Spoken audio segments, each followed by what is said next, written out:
Welcome back to Making Records with Eric Valentine. That's me.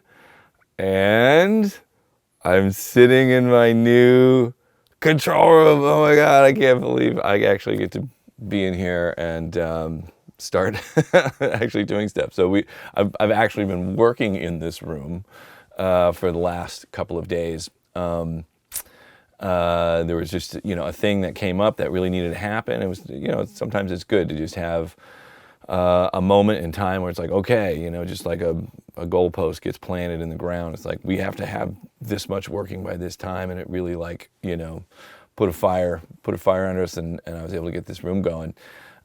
There's definitely still quite a bit to do. The sound of it, I think, is done. I've done all the acoustic treatment.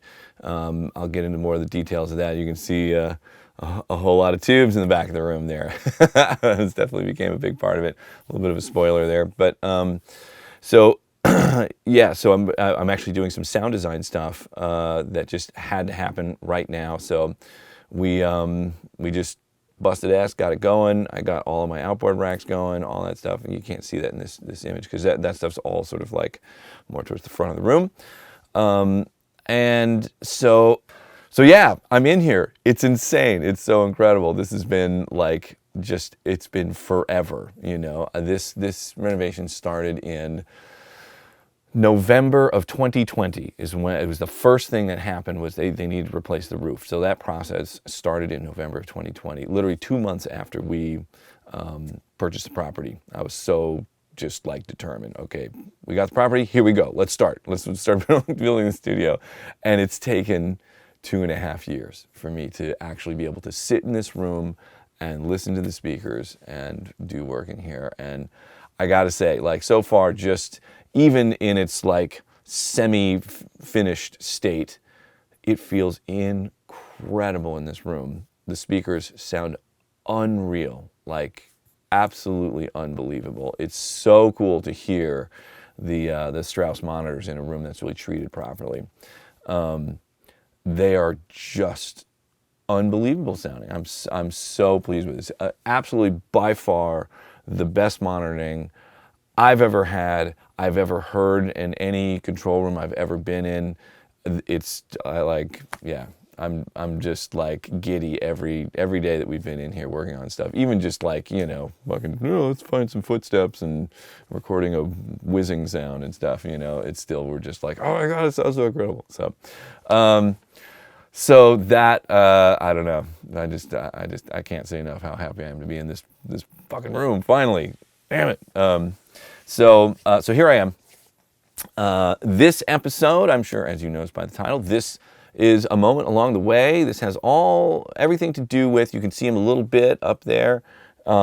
These, metal plate resonating absorption panels that I ended up purchasing from a company in Germany called Renz Solutions or something like that, I believe is their name.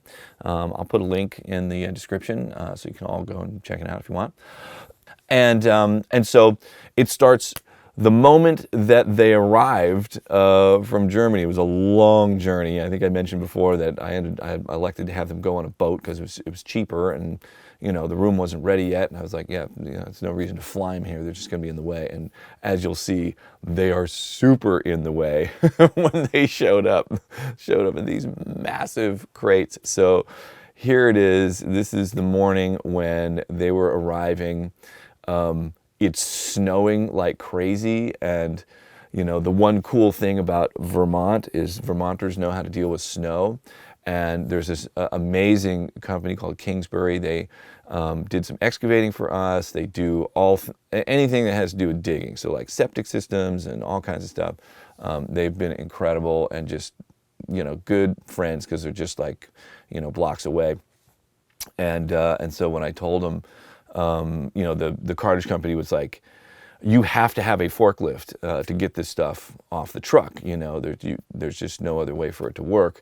I'm just like, man, how am I gonna get a forklift out here? I don't have a forklift, and so I called around, couldn't figure it out, and then finally called Kingsbury, and Vermonters are just can-do motherfuckers. Like they just know how to get stuff done. And so they had this huge like front loader vehicle with giant tires with snow chains on it that had the forklift attachment that they could use. And this dude showed up and was just fearless, just like, oh yeah, we'll get this out of here, you know. It was amazing. So here it is, me, you know, going over there. It was the first snow of the season on November, I believe this is November 16th, 2022. Yeah, just this last year. So check it out. All right, the winter cometh. It's pretty amazing. It's first snow of the season in 2022. You can see it's snowing pretty good right now. Just, man, it just transforms, you know. I'm still kind of new to this. I'm a California boy, and it's still super magical for me. You know, Grace, she's seen it before a lot, so it's not it's lost its sparkle, I think, for her. But yeah, so there it is, the Sonic Forest right there, with snow on the roof. A bunch of people showed up today. There's drywall people putting in the last of the drywall. Person that just arrived is a painter. Doing some finishing work on windows and doors, and I'm going to be on the continued efforts of installing cork tile floor. Yeah, there's only another 5,000 square feet to go. Shouldn't take me that long. So now these crazy panels are here, and this is what's happening now. We're trying to get them out of the truck and then into the building over there, and it's snowing like crazy, and this is crazy. This is crazy. You know, these things came all the way from Germany, and they're expensive. They were expensive in a way that I can't really talk about it. Expensive. That's why I'm building all the ones that are gonna go on the wall, because that just got way too expensive. And it was expensive to get them here. I'm too thrifty to be able to stomach this, but hopefully they get inside and safe. Let's see what happens. So the other box has to go around to the other side of the building. We got off the truck. Fortunately, this one's smaller. But this box is so big, can't fit anything else in through these doors, these big ass doors. So he's gonna drive around with these absorber panels, and then I'm gonna meet him over there, and then this will finally be done. What an unbelievable saga this was.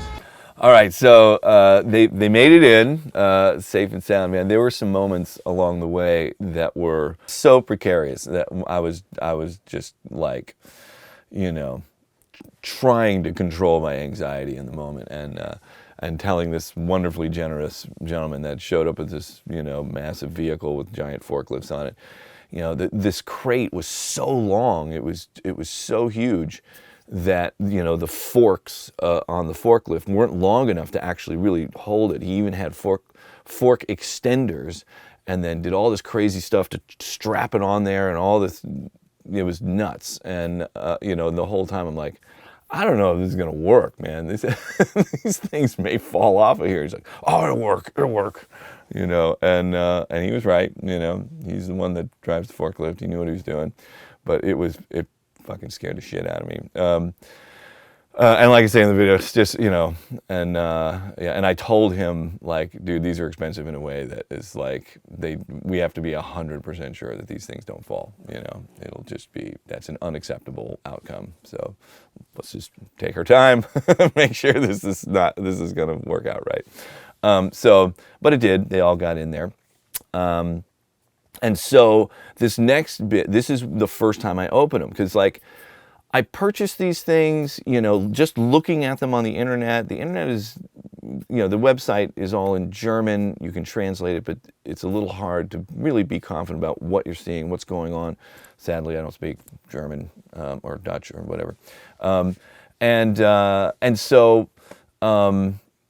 it was. I didn't know exactly what I was getting. You know, I knew that they were going to be white in color, white-ish, and I didn't really know what the panels looked like or any of that. You know, I knew what their dimensions were in centimeters, and obviously converted that to familiar units for me.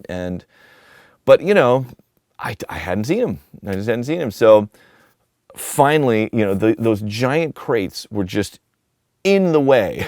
They were so in the way for a month.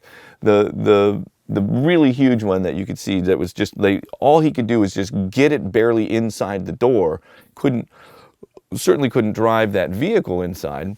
And so they just blocked the door. He got it in far enough that we could at least close the doors, but we couldn't get hardly anything else in and out of that door. And the crate was massive. I can't remember exactly what it was, but it was probably at least 6 feet wide and probably almost 10 feet long. It was so huge. So finally, I was able to exhume these things from the crates and get a first look at them and just see what the hell I bought. That came all the way from Germany. So here it is. This is that moment, which is about a month later. So this is now in December. I finally had an opportunity to open them after they were in the way for a month. Check it out. This is the big moment. I'm about to crack into this big crate sarcophagus filled with these crazy German-made absorber panels. I'm sure you saw in the previous clips the the excitement of getting it in the building in a snowstorm, but it made it in. It's here, and the time has finally come. So I just finished putting up the last piece of plywood skinning in the control room. I can show you this here. And so the ceiling, every wall, everything skinned with plywood. So I can hang anything wherever I want in this room. This was kind of a pain in the ass. I ended up sort of scaling back a little bit on the approach.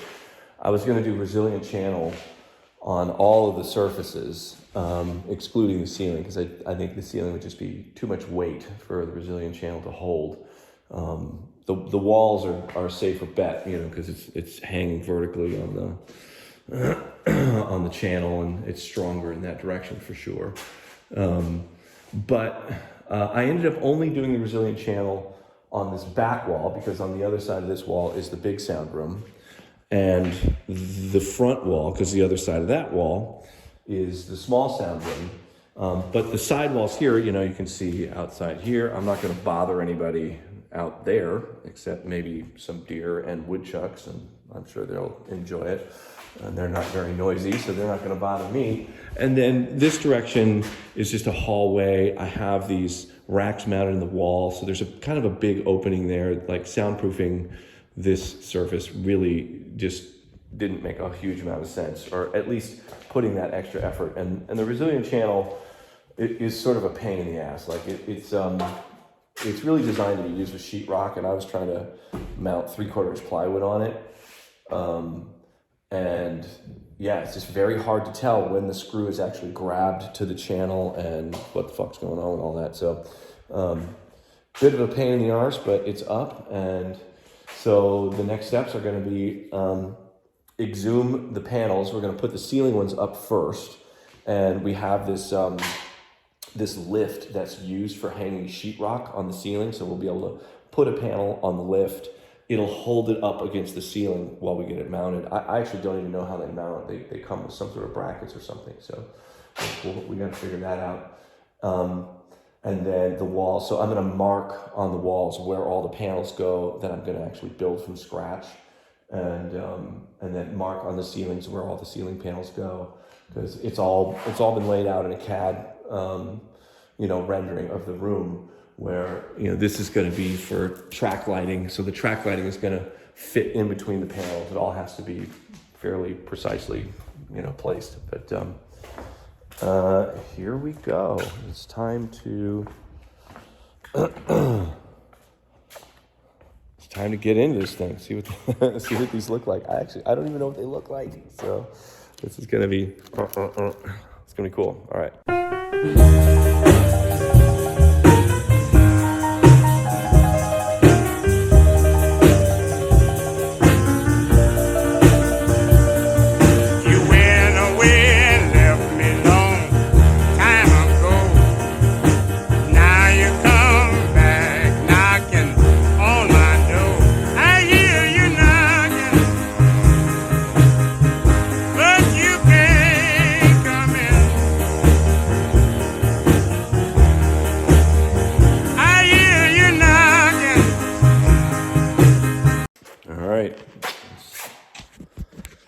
Let's see what we got here.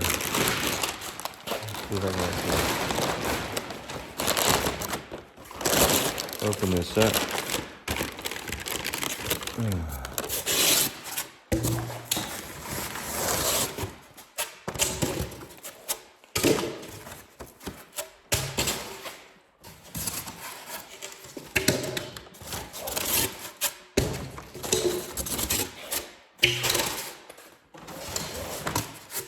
Yeah, this is a little more to take apart than I thought I was just going to be able to pull this cover off, but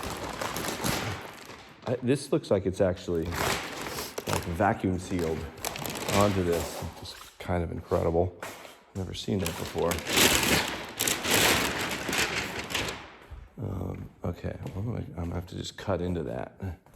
Let's see what happens here. Let's find a blade. Okay, I'm actually getting a glimpse of the panels themselves, I think, here. Looks like they have some sort of perforated. Use both my hands to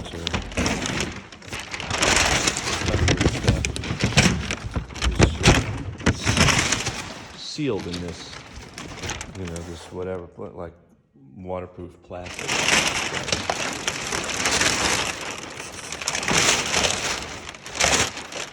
Okay, wow, there they are. Holy mackerel. They're big. I mean, I knew what the dimensions were in centimeters, when I ordered them, and I laid them out in the CAD drawing, but yeah, just seeing them in front of me, they're a lot bigger than than I imagined. It's just numbers in a CAD program. So now I'm actually seeing them for real. Well, one thing's for sure, the acoustics inside this crate were amazing. Down to 60 hertz. That's a lot of absorption right there. Okay.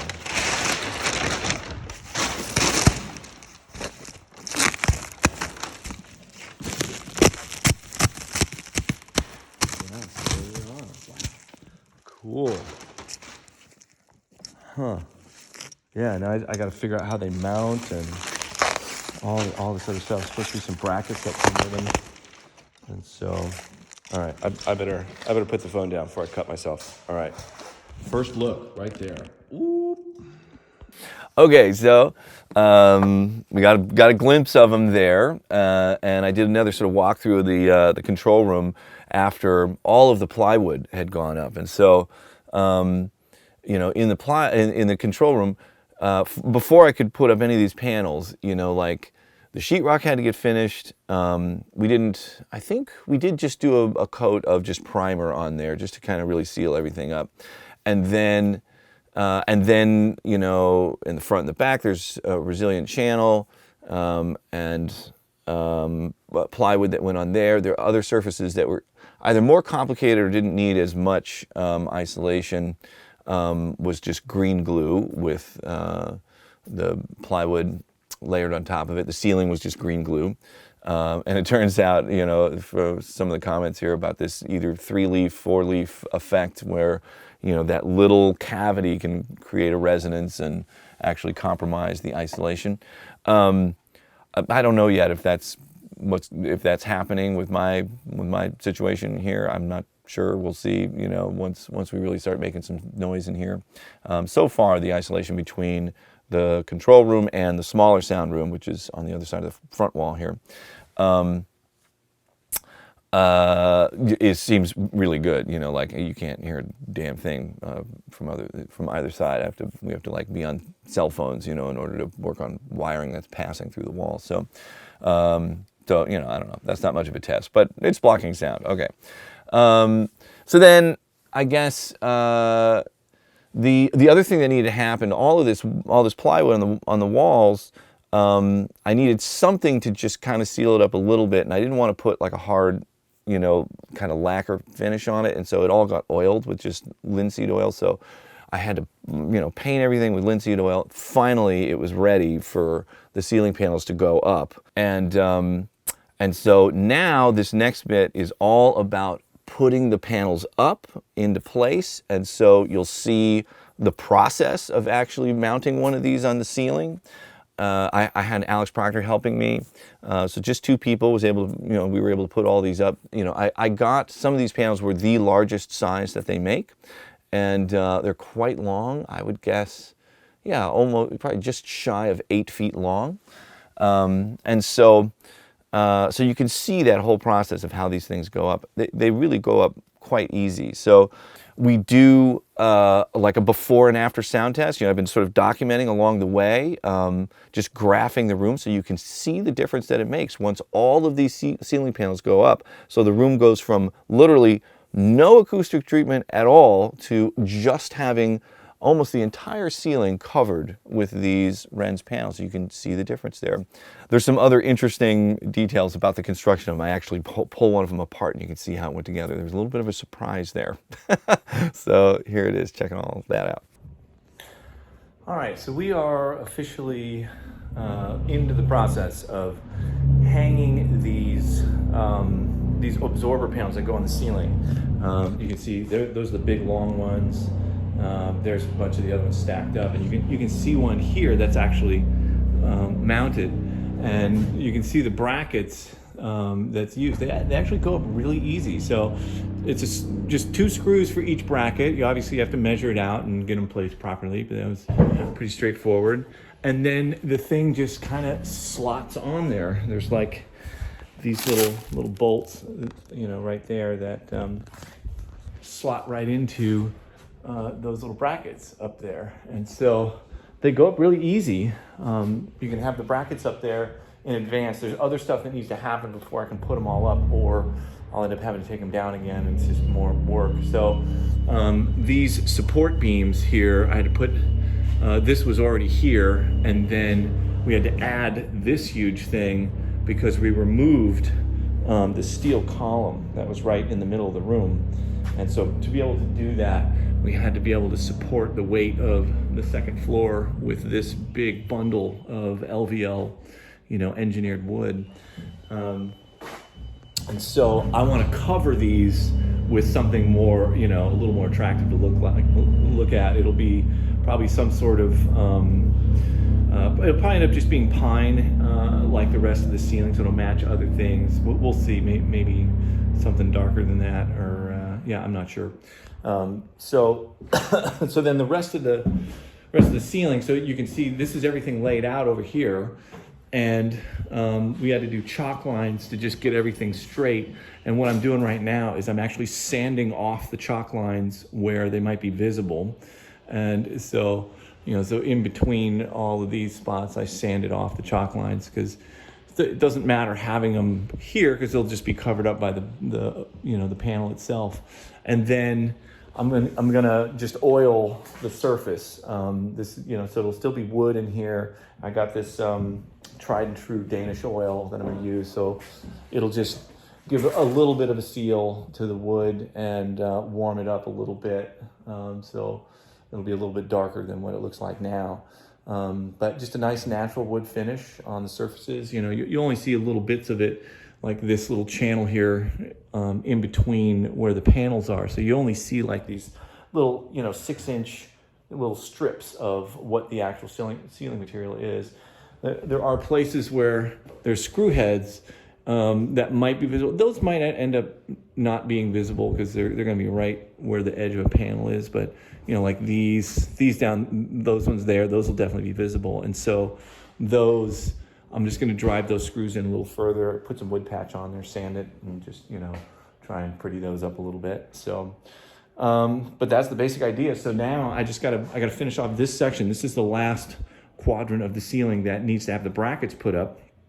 And so I'm gonna do chalk lines across here, get my straight lines, measure out where the brackets go, put them up there. I have a layout that I did in CAD software. So there's my layout right there, how they actually are arranged on the ceiling. And you can see in here, there's track lighting that sort of fits in between the panels. So that's track lighting there. So should all work. We're gonna these panels. They have this steel membrane in there that resonates, and these ones are the kind where the absorptive material is actually adhered to the metal. There's been a lot of debate about that, whether it's supposed to do that or not. And the ones on the wall that I'm building from scratch are definitely not going to do that. The steel is going to be suspended with only a millimeter of clearance on either side of it, but not actually physically touching the foam, the melamine foam. So we'll see, if that's the better way to do it or not, or what. I don't, I've never done these before, and I don't have like an acoustic test facility, so I can't really get a numerical actual read on what's going to be better or not. So I'm just going to fucking go for it. So here we go. I'm going to start laying these out, and once I do that and sand off the chalk lines over here, then I can actually put up the I'm just going to oil the sections that are visible. I'm not going to oil the whole darn ceiling. And so, I'll just do this little strip there, do oil there, and then this strip here, we'll do it there. So that kind of thing. All right, here I go.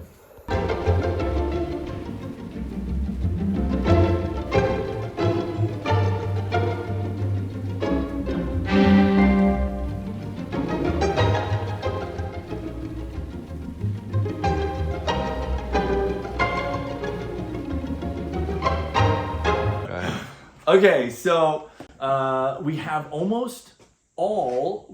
but one of these ceiling absorber panels up, and there's one more to do, and I want to keep it down so we could just check this thing out.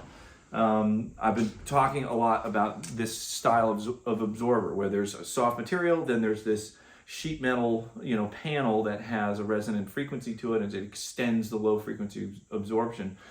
Been a lot of debate about the two different versions of this, whether it's the kind where the metal panel is like glued to whatever the soft material is, so all of that energy gets transferred into that soft material. Apparently that style has been around for a while.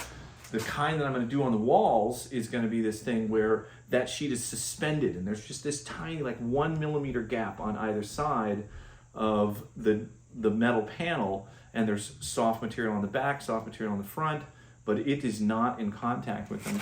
And so I've been talking to Jürgen about this.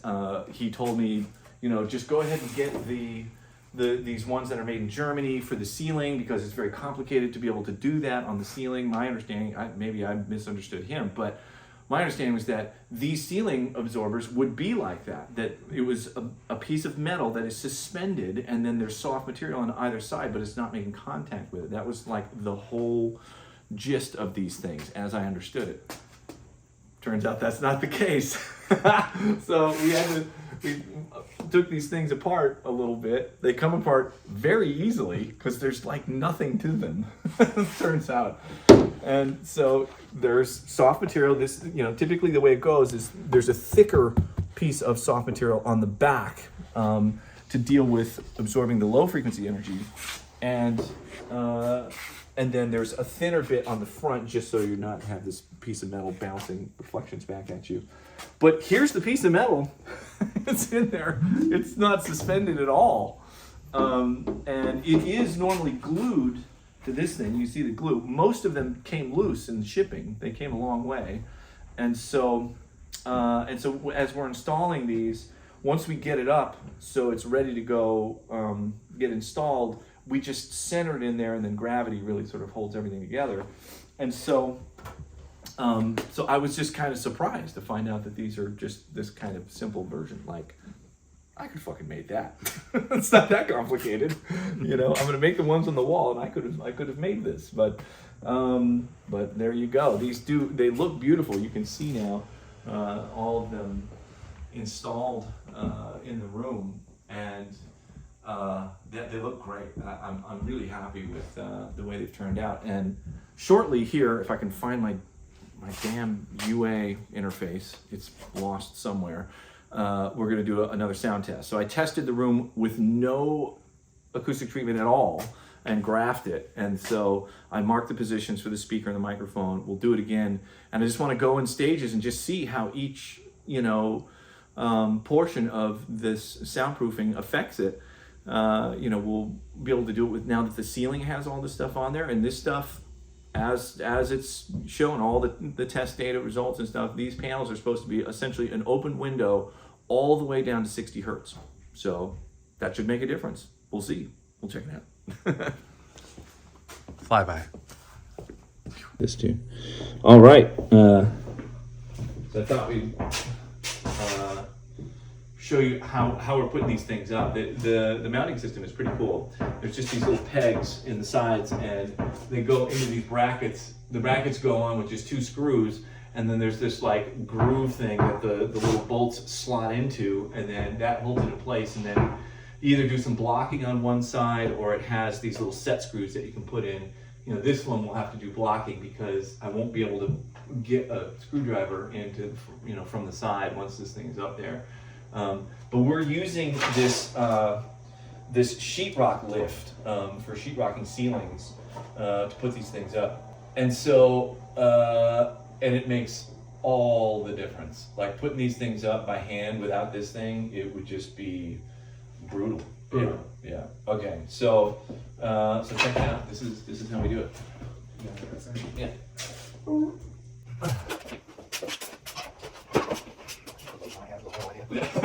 So you want to do it to that one beam? Actually, I think it might have to be flush to that side. Okay. I think it's closer to that beam than it is to the track. Okay.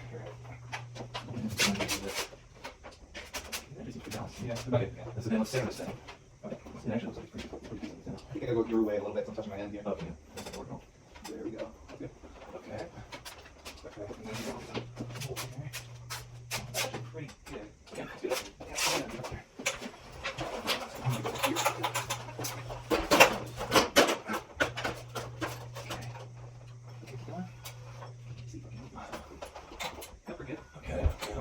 And which way? I just want to know which way we're sliding, which way we're pushing. That might be right. The bolt's gonna mine right here. Okay. Let me get my ladder over. Might make it a little easy. Okay. Yeah, so I should just go up. Yeah, okay, a little bit more. You'll see. Let's keep going. Keep going. It might be hung up on that light. Is it running into Oh, that? there's the backside there. Okay. There's that. Well, not past the light. There. Keep going. Okay. Okay, go to this side. Okay, so both of those are good? I think so. I can't tell the other side, but yeah, this side is good. Let me see. It's already actually kind of on the bolt. The thing will let's see if I can get eyes on it.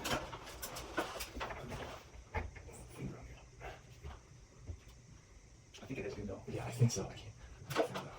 I'm gonna try. It all looks flush over here. Try to push it over. Oh, wait.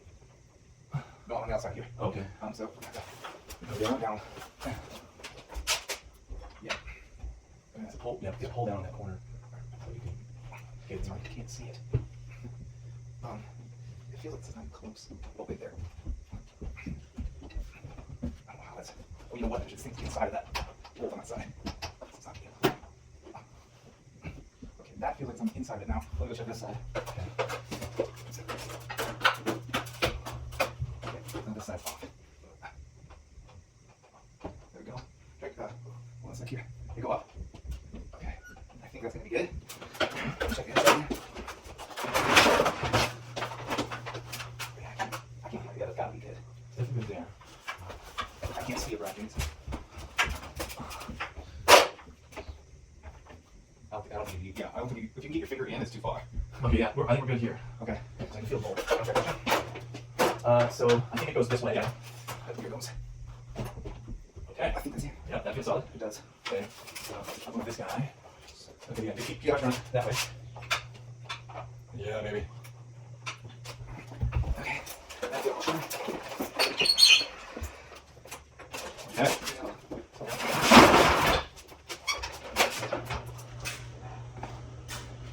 Yeah. Now we just put a little block in there so it can't ever work its way off and stay up there for good, not fall on anybody.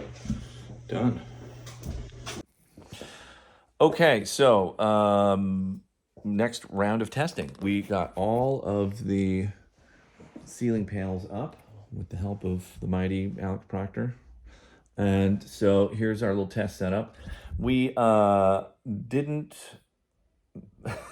remember to mark or measure where the microphone and speaker was for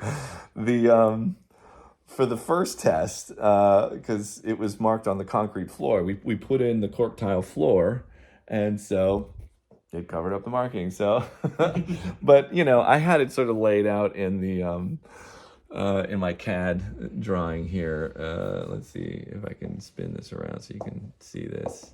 Yeah, so here's the CAD drawing. You know, so that's my head right there. This is my little desk. Let's see if you're seeing that. Okay, yeah, that looks pretty good. And then so here's the speakers, and so it's all sort of measured out. You know, exactly how far I am from the speakers and blah blah blah, all that stuff. Okay, so I think we basically recreated it. So some interesting results here. Okay, so this is where we left off last time. You can see that. I'm sorry, I'm just pointing the camera at the screen. I'm not really doing a screen capture here. This is where we left off last time. And, you know, it looks bonkers. There's no absorption at all in the room. This kind of bizarre, you know, boost in the mid-range. And then look what happened. This is where we are now. And it's interesting, you know, the ceiling absorbers definitely reduced how dramatic this craziness is. All of that ugliness was improved quite a bit. There's still this huge dip at 100 hertz. And I think we're finally getting to the bottom of what that issue is. That, because I've run into that pretty much in every single control room ever that I've ever fucking put a speaker in. And it appears that it is between the speaker and the back wall, that those dimensions are what's contributing to that. And potentially it could be something related to the distance to the floor as well. You know, because those are the few things that I think are generally very consistent in every room. Is like, you know, the speaker is usually pretty close to the back wall. It's generally a similar height from the floor, and the results seem to be very consistent in that way. So then we took the speaker and pushed it really close to the back wall, and look at that. It changed it quite a bit. And then we pulled it even further from the back wall, and it moved lower in frequency. That is, I think, a really good indication that this is an interaction between the speaker and the back wall. You know, because it moved from 100 hertz when it was closer. Like the front of the speaker was like, yeah, probably, I don't know, 30 something inches from the wall. And then on this one, the speaker is more like 47 inches from the wall. And so that distance got longer and the frequency moved down lower. It certainly makes sense to me. So then we did another quick, really crude experiment. So I actually starting to have the materials that I need to build these absorbers for the walls. So this is the metal sheet that's supposed to resonate around 60 hertz. And here's a piece of the foam. This foam is actually for a smaller one, but it was the first box I opened. And so what we did was we just put the foam up here and leaned this thing up against it just to see if it does anything at all. And because in theory, if these things really do what people claim they do, then they should be affecting this frequency range. It's supposed to really be doing stuff all the way down to 60 hertz. This is 80 hertz here. So we should have an effect on that. And check this out. Boop. Came up a couple dB. So that's pretty promising. Once this whole wall gets covered and they're actually installed properly, that may improve even more. But it seems like these things are actually doing what they're supposed to do, which is kind of a relief because I've never tested them before and never built them before. And I'm an owner of this approach now. Like, I've ordered all of this stuff. Well, it's not, it's not cheap. And so like, I'm just committing to this at this point. So it better work. And so this was a promising round of testing. So there it is. Yeah. Progress. Dun, dun, dun. Woo. All right, so you got to see various stages of putting them up. There's a little time lapse of me doing like chalk lines on the ceiling to put up the mounting brackets for the panels up there. That was just that certainly would have been easier if I had somebody else in the room, but there's sometimes it's just me. So I just have my two ladders and mark the lines and get my little stuff in there. Put all the brackets up. So that was sort of like a beginning of January when I was doing that. And then it wasn't until, a couple weeks later when Alex came and was available to help me actually put the panels up. That was something I didn't think I could do by myself. So Alex came and you got to see us do that, put it up there. And then check out the sound test. Pretty cool, definitely had a pretty substantial effect on that frequency response curve that you see there. And so as things progress, it's really interesting how this stuff works. I'm going to be saying this a lot as we get deeper into the room acoustic stuff. Room acoustics are so complex. Oh my God, they're complex. And so they're so complex that they become very, very difficult to predict at a certain point. Because you're dealing with frequencies canceling each other out, or timing delays at particular frequencies that cause cancellations. And so the relative volumes of those competing signals at a given location in the room will determine how much of a cancellation there is. And one of the things that gets really complex is, if you're familiar with how out-of-phase signals will cancel, let's say you have a positive peak in a waveform piling up timing-wise with a negative peak in a waveform, and those things are sort of canceling each other out. When they're exact equal volume, it will totally cancel that frequency, right? And so there are times in this process where you're using absorbers to diminish a reflection in a room to try and reduce a cancellation that's happening. And you don't know what side of it you're on with the energies that are canceling each other, with the frequencies and energies that are canceling each other. So you could actually put an absorber in place and have it cancel some of that energy, or remove some of that energy and have the cancellation get worse because it was maybe a little bit louder than the other frequency that it was interacting with. And so you reduce that energy relative to the thing that it's interacting with, but now they're actually closer to equal, and it causes a greater cancellation. So there are times where you're introducing absorption in the range that you think is really going to get the result that you want, and things get worse because I don't know what the relative energies are between the things that are interacting. I don't have software that can do that. I don't know how to figure it out. And so you just have to experiment. And so, what you see in there is like, it's the very, very beginning of this process. And you see that there's certainly a result, and there is one frequency that's being, the cancellation of a frequency is reduced dramatically in that particular example. But like, as I move through this, it's amazing as I'm adding and subtracting and moving things around, how those cancellations move and get better or worse. You add more stuff and it gets worse. And like, it was insane, And I had even just yesterday, I had a whole thing where I did all the treatment of the room, got it to a place where it's like, okay, I'm happy. This is accurate. It feels incredible in the listening position. I'm happy. Now I have to get all this crap out of the way so I can finish the wiring, And so I pulled all the tubes out, just hooked up all the wiring, which was in place, but it just needed to be dressed into the racks and, a few details sort of buttoned up here and there. So took all the tubes out, got them out of the way, and did all that, and then was able to, again, bring these back in. I documented where everything was, and some stuff I couldn't do exactly the same. So I wanted to document it again as I'm putting stuff back in, how these acoustic treatments are really affecting the room.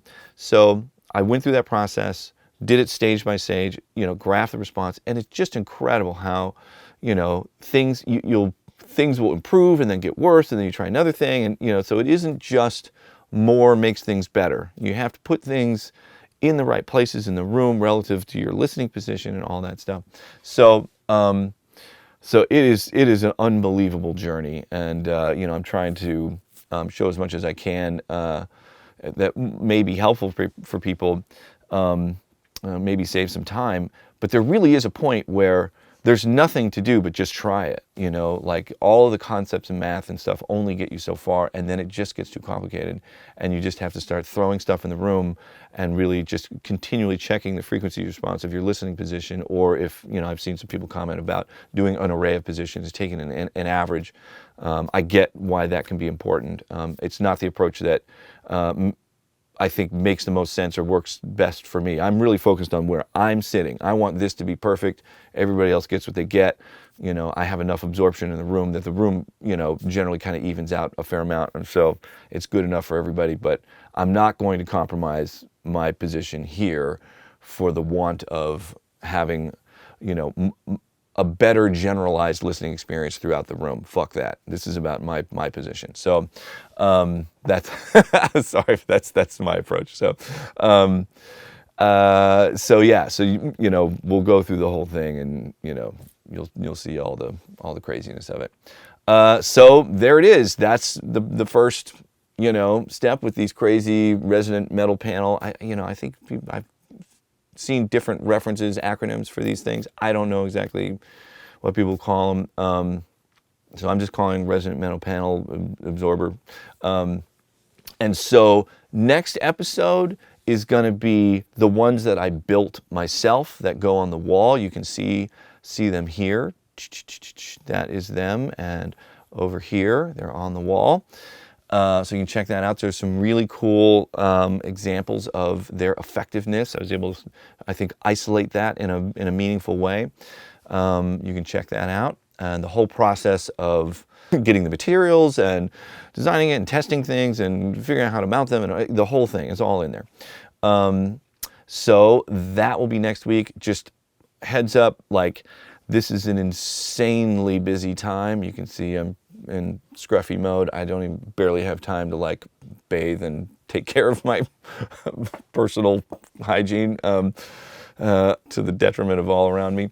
But and so I may not have time over the next month to be able to do 2 episodes a week. And there's going to be a period of time where I'm gone, and so we'll see how that goes. I'm going to try and keep up as much as I can. But the next episode after this will be all about building your own version of these metal absorption panels, and I documented it pretty well. There's a lot of detail in there, so we'll be able to check that out. All right, I'll see you next time.